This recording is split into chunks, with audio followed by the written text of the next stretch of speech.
in a full-blown cover-up, barely covering the story. Now Congresswoman Elise Stefanik is demanding answers on all of this and demanding a prosecution.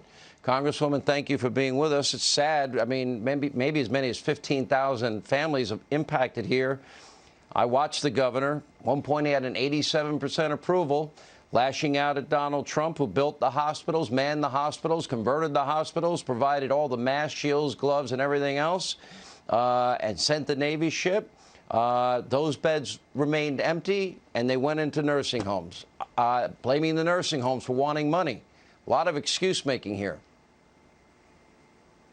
Absolutely, all excuse-making. And we heard from that New Yorker, we know over 15,000 families in New York have lost loved ones. And I've said from the beginning, Sean, this is not just a nursing home scandal.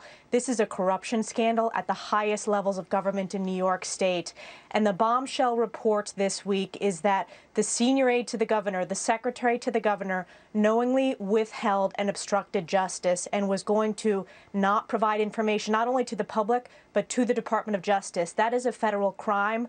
I've called for a federal independent investigation from the Department of Justice, and I'm calling on President Joe Biden to ensure that the Department of Justice is independent and not swayed by political pressure from Governor Cuomo. It's a disgrace. The governor should resign. I don't have an expectation that he will, but I think he needs to be prosecuted immediately. Okay, now what happens from here? Because, look, we know Albany, New York. We've watched a lot of corruption over the years. Why do I have little to no faith anything gets done? Well, I think what's changed, Sean, is the fact that you have Democrats in the state Senate, Democrats in New York saying that they need to rescind the executive authority that the governor has been given over the course of this pandemic. They have been on record saying there needs to be an investigation, calling for an investigation both at the state and federal level. And we need to continue to demand transparency, accountability, and prosecution. When you have the senior-most aide to the governor admitting and releasing a transcript admitting to obstruction of justice, there is literally no excuse that the DOJ should not pursue this.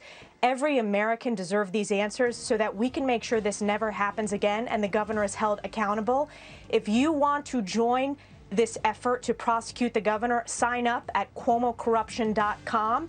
We are going to stand strong, and there is bipartisan outcry to stand up for these families. All right, Congresswoman, we need answers. We do. Thank you. Coming up, anti-Trump.